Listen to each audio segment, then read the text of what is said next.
Hey,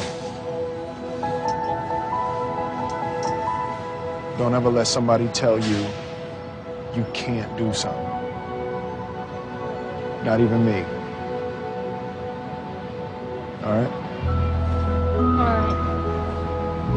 You got a dream, you got to protect it. People can't do something themselves. They want to tell you you can't do it.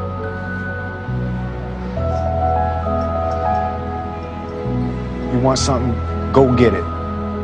Period.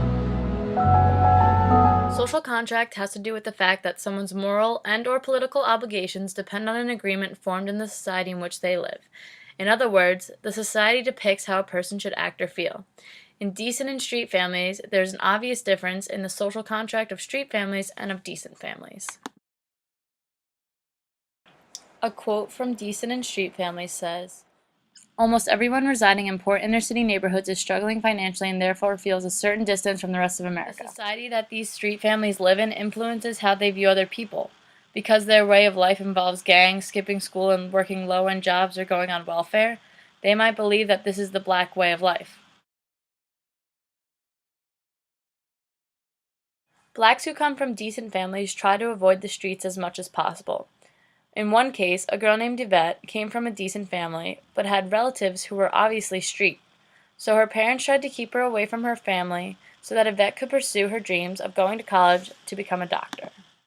Yvette attended a private Christian school while her cousins went to a public school. Her mom was seen as a working poor woman, while her aunts and uncles were on welfare and were even poorer than Yvette. One aunt in particular Yvette talks about, who had been on welfare for 10 years and had a 6th-grade education, snapped at her when finding out Yvette was going to college.